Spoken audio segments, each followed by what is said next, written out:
우리가 부탁해서 하셨던 알려주셨던 8정도 가운데 괴로움이 사라지는 길에 이르는 그 방법이 나와요. 그 가운데 하나가 우리 몸, 신, 느낌, 수, 심, 마음, 법, 우리 안에 탐진치가 일어나거나 여러 가지 장애, 물 같은 이런 마음들이 일어날 때마다, 생각들이 일어날 때마다 관찰하라고 하는 신수, 심법, 알아차림 그 공부가 있어요. 그걸 명상이라고 이름을 하거든요. 10분만 우리가 명상을 하겠습니다.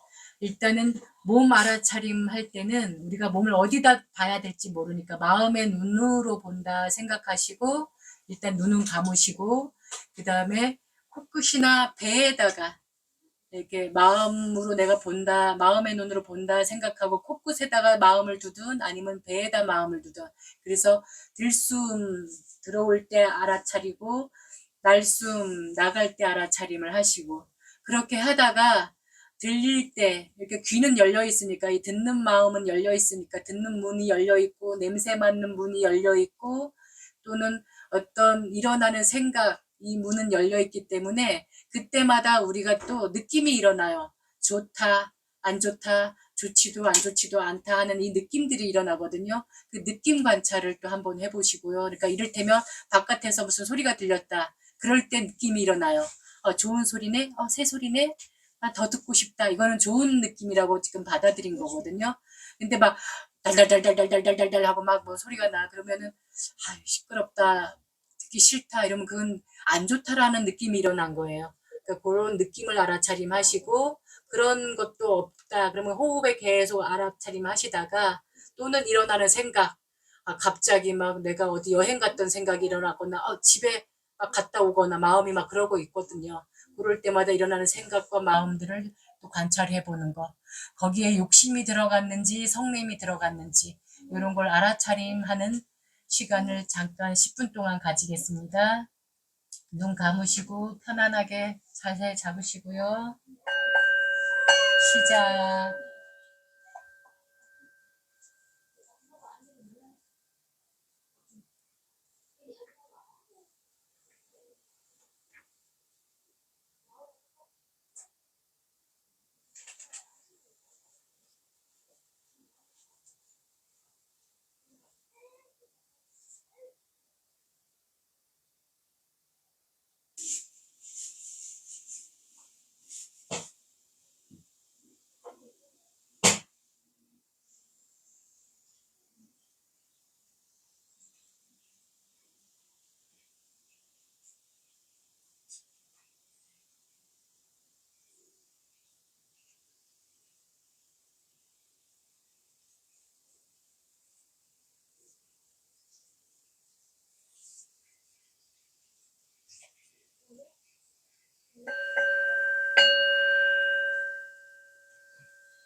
마음 나누기는 안 하겠습니다. 마음 꺼내기는. 오늘 불기 2567년 부처님 오시는 날인데요. 네, 제가 브런치에다가도 글을 올리긴 했지만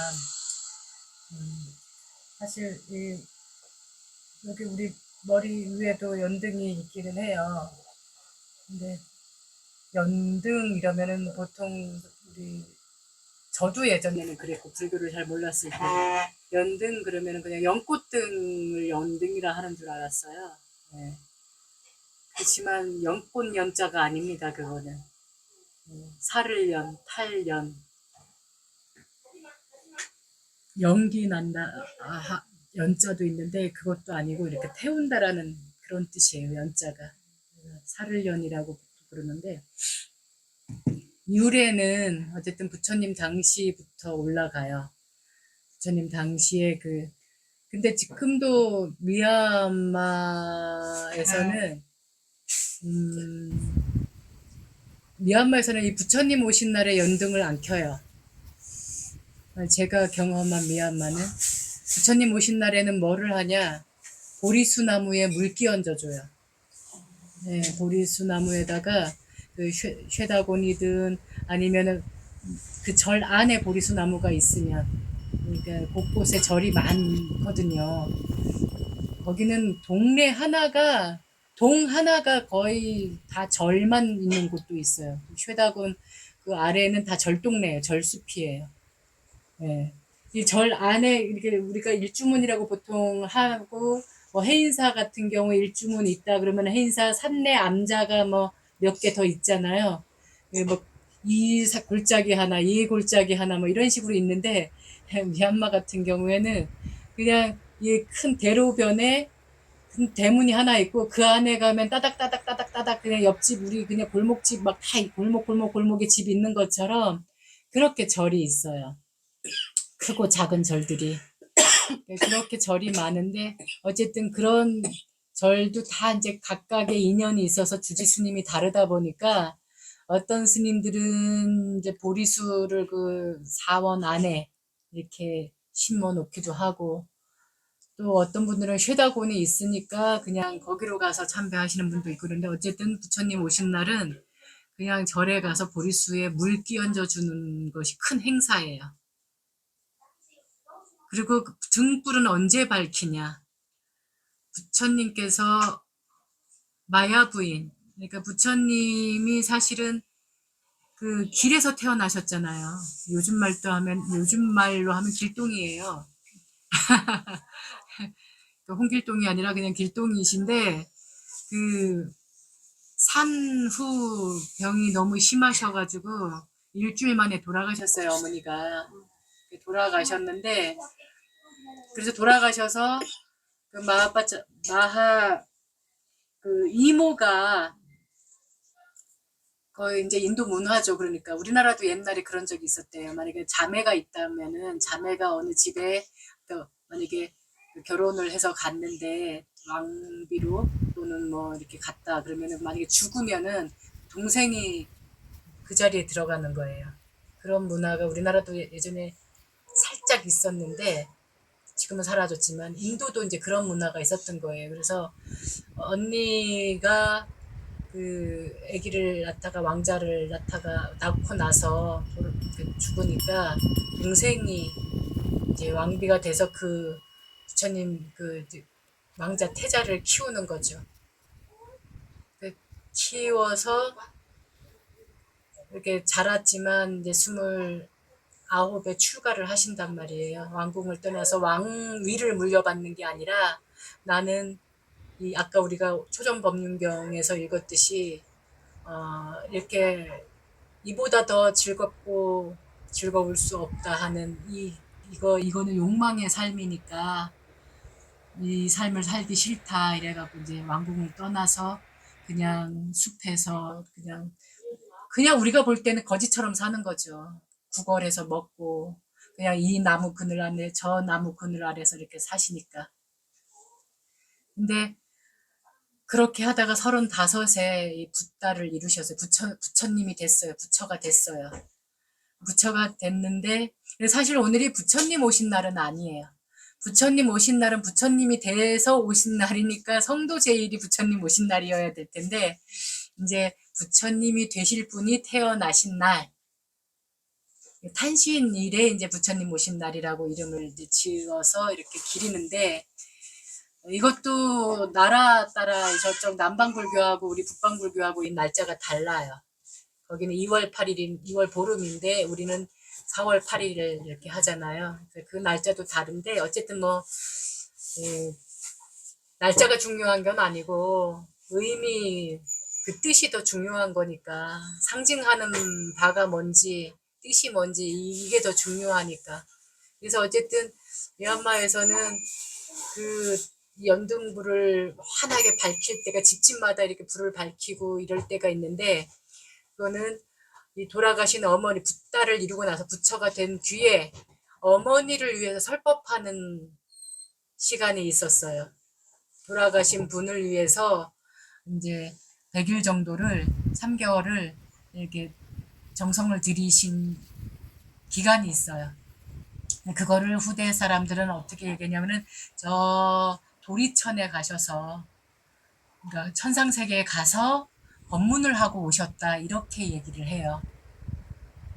그러니까 이거는 이제 하나의 상징인 거죠. 우리가 왜 돌아가신 분을 위해서 100일 기도할 때가 있잖아요. 그러니까 그런 기간을 가지신 것 같아요. 왜냐하면은 이별을 그 아기 때 하셨으니까 그 엄마에 대한 그 은혜도 잘 물론 이모 왕비가 따로 잘 챙겨 주셨겠지만은 그 낳아주신 은혜라든가 이제 이런 것들을 생각하고 그 은혜에 대한 기리는 시간을 따로 가지신 것 같아요. 그게 이제 그 후대에서는 저 하늘 천상세계 그 마야 부인은 부처님을 낳으신 공덕으로 천상세계에 나셨고 그 천상세계에 나신 어머니를 위해서 이렇게 다 설법을 하고 오셨다. 이렇게 후대 사람들은 믿고 있어요. 그래서 그 내려오시는 날 길을 밝혀야 된다. 이래서 그 도리천에서 내려오시는 날 이렇게 등불을 밝히는 미얀마는 그렇게 하더라고요. 근데 우리나라는 그런 건 잘 몰라. 그런 거에 들어본 적도 별로 없고 잘 모르는데 어쨌든 부처님 오신 날은 연등을 밝혀야 돼. 왜? 부처님 당시에 이렇게 법문을 하시려고 할 때 막 사람들이 집집마다 해서 자기 형편껏 막 등을 다 켰는데 아이고 그 마을에 아주 가난한 노인이 살고 있는데 그 노인도 등불을 하나 켜고 싶어서 부처님이 우리 마을에 오신대 성자님이 우리 마을에 오셔서 법문을 하신대 나도 가서 법문을 듣고 싶다 나도 불 하나 들고 가서 법문을 듣고 싶다 이런 마음이 막 차올라서 하루 구걸을 해서 하루 빌어서 하루를 먹고 사는 사람인데 먹는 거 대신 돈으로 얻어가지고 그 돈을 가지고 기름을 사러 가요. 그 등불 하나 태우려면 밤새도록 태우려면 기름이 이만큼 있어야 되는데 하루 종일 구걸을 했어도 요만큼도 안 되는 그 돈을 모은 거예요. 요만큼 갖고는 진짜 1시간도 못 되는 기름인가 봐요. 근데 기름집 주인이 그 주인도 이제 얼른 팔고 이제 얼른 문 닫고 그 이제 부처님 설법 들으러 가야 되는데 이 구걸하는 노인 할머니가 와가지고 기름 좀 달라고 하는데 돈을 보니 얼마 안 되는 거라 그래서 아이고 내가 좀 더 보시를 하겠다 이래갖고 곡절로 더 줘요. 그래서 남들은 막 크고 아주 기름도 많이 들어가는 큰 등에다가 아주 화려하게 그냥 막 이쁜 등에다가 막 부처님 앞에 있는 우리나라 지금도 그렇군요. 여기 부처님 오신 날 어느 절들에는 여기 불상 앞에 스님이 그 쓰는 자리 거기다 하는 거는 얼마 큰 거는 얼마 저 뒤에 어디는 얼마 뭐 이렇게 한다대요.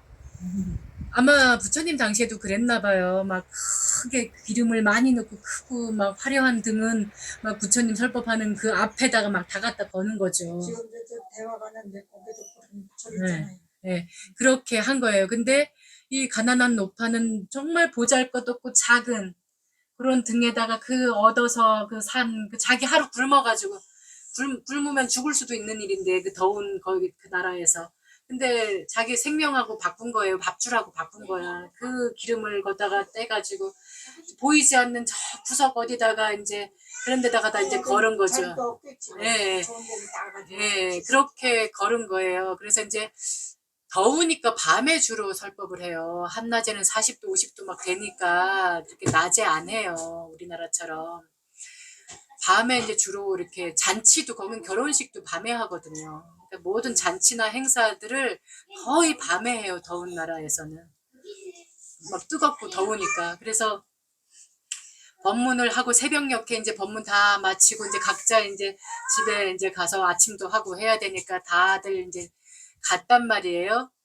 그런데 크고 막 화려한 등 기름이 많이 들어간 등은 아직도 안 꺼지고 타고 있고 뭐 기름이 어느 정도 된 거는 이제 다 타갖고 꺼지고 했는데 그래서 이제 부처님 제자들이 다니면서 이제 등을 다 끄는데 이 가난한 할머니 난타 이름이 난타인데 그 할머니가 켠 그 자꾸 보잘것없는 등불이 아직 안 꺼지고 있는 거야. 그 자체도 신기한 일이지만 아무리 꺼도 안 꺼지는 거예요. 그러니까 이제 부처님이 그 그 경전에는 뭐 안 한다 존자가 가서 막 껐는데 막 장삼 가사 자락으로 막 이렇게 해도 안 꺼지고 막 세게 이렇게 해도 안 꺼지고 그러니까 그거는 그냥 보통의 힘으로는 안 꺼진다고 내가 꺼야 된다고 그리고 이제 당신이 가서 껐다고 해요. 이것도 뒤에 가서 살이 붙이는 거죠. 그만큼 공덕이 컸다. 공덕이 너무너무 커서 함부로 누구나 못 건다. 어떤 바람도 함부로 끌 수가 없었다. 이제 이런 걸 상징하는 건데 어쨌든 그 등불을 보고 부따께서 수기를 내려주셨다고 그래요. 아이고 우리가 이제 축원을 한 거죠. 우리도 이렇게 뭐 보시를 받거나 뭐 스님 이거 갖고 약 사드세요. 뭐 아이고 오늘 법문 너무너무 잘 들었습니다. 이거 뭐 이거 가사 이거 뭐 입으세요 하고 이렇게 보시를 한단 말이에요. 그러면은 스님들이 그냥 받지 않아요. 항상 거기에 축원을 하신단 말이에요. 그러면서 거기다 또 더 좀 그러니까 오래 수행하신 스님이라든가 법력이 높으신 스님들, 뭐 존경받는 이런 스님들 같은 경우에는 축원뿐만이 아니라 이제 네 어서 오세요.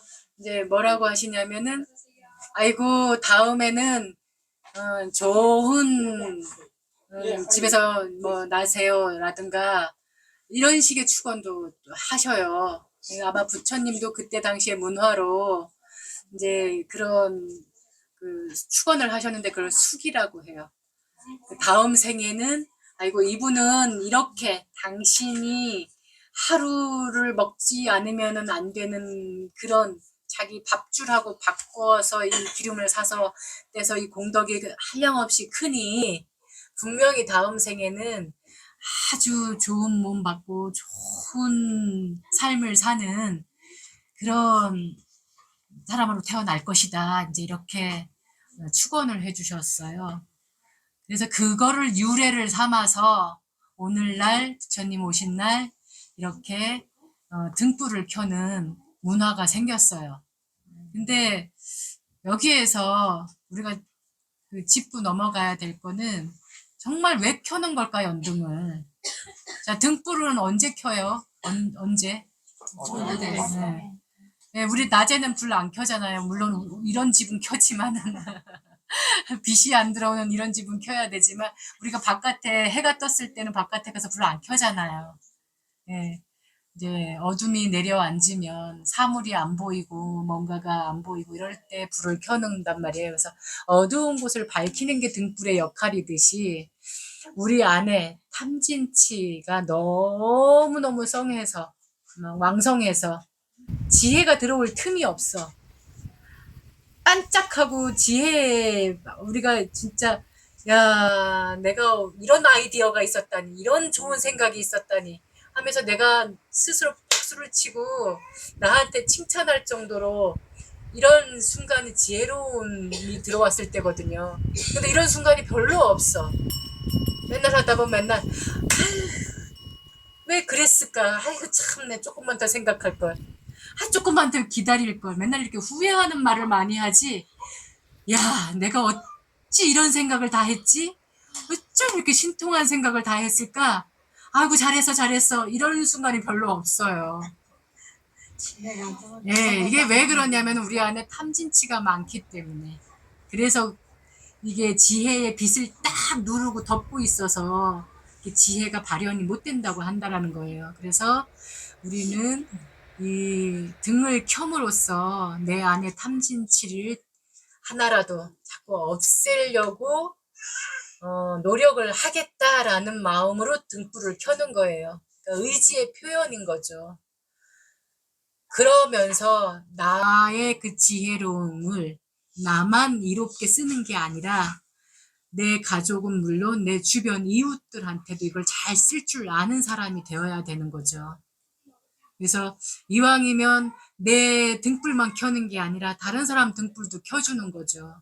그래서 우리 이렇게 둘러보면은 정말 아프고 힘들고 어렵고 소외되고 정말 뭔가 조금만 이렇게 살짝 알려주면 더 잘 살 수 있을 것 같은 사람들, 몰라서 고생을 하는 사람들, 이런 사람들 되게 많거든요. 그런 사람을 보려고 하고, 그런 사람들의 스토리에 귀를 기울이려고 하고, 그런 사람들을 함께 이렇게 손잡고 우리 함께 이렇게 지혜롭게 살아봅시다. 이렇게 할 줄 아는 그 다짐을 하는 날이 오늘 부처님 오신 날 연등을 밝히는 이유예요. 그러니까 그냥 어디 가서나 오늘 저리 그래 요즘에 이상한 문화가 또 생겼더라고. 아니 이상한 요즘은 아니에요. 저 예전에 세중 때도 그랬어요.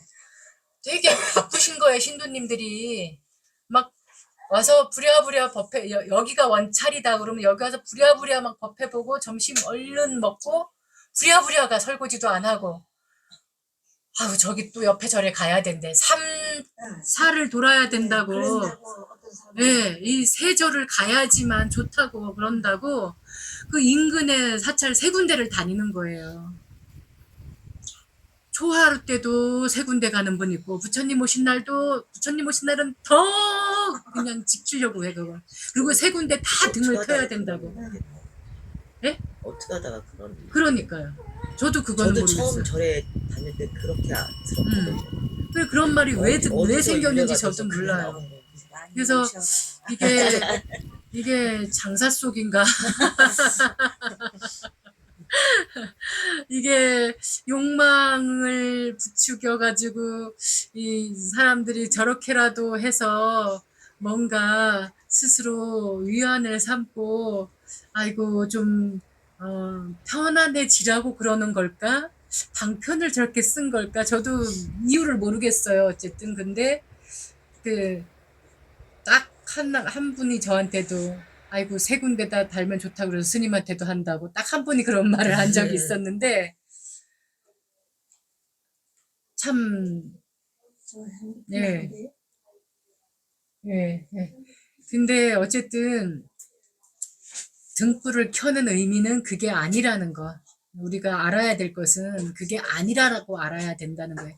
세 군데를 켜면 좋겠죠. 아이고 돈이 많고 뭐 여유가 있으면 세 군데 아니라 열 군데도 가면 좋지요. 왜냐하면 이렇게 또 저 같은 경우도 사실 1년에 돈 들어오는 날이 돈 들어올 때가 요 부처님 오신 날 전후로서 그나마 이 서원등 밝히는 이것밖에 없기 때문에 그러면은 이렇게 생긴 돈으로 저도 남한테 좀 도움이 되는 이 물질로 도움이 될 수가 있는 여느 때는 하고 싶어도 못 하는데 그래도 좀 생겼을 때 어디 어려운데 나보다 더 어려운 곳에 이렇게 나눌 수가 있으니까 또 그리고 또 1년 살림하는데 이게 또 보탬이 되니까 아니 많이 여유롭고 많이 있는 분은 뭐 세 군데가 아니라 열 군데 가서라도 하시면 돼요. 근데 다만 그 마음가짐이 나만 이렇게 밝히는 게 아니라 나만 이렇게 어두운 걸 밝히고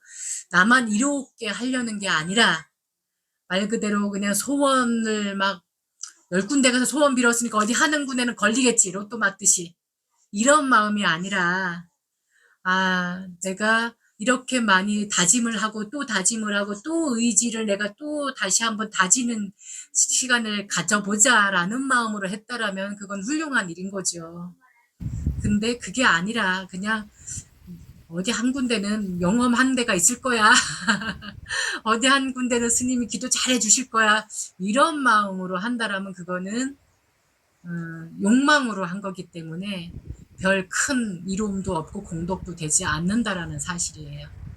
그래서 그런 마음을 잘 아시고 난타 할머니가 어떤 마음으로 등을 켰는지 그 마음가짐을 우리가 되새겨보고 또 붓다의 말씀을 듣고자 간 거잖아요. 근데 그러면 부처님 무슨 말씀을 하셨는데 아까 다섯 사문에게 하셨던 말씀. 세상에는 두 가지 치우친 길이 있고 한 가지 바른 길이 있다.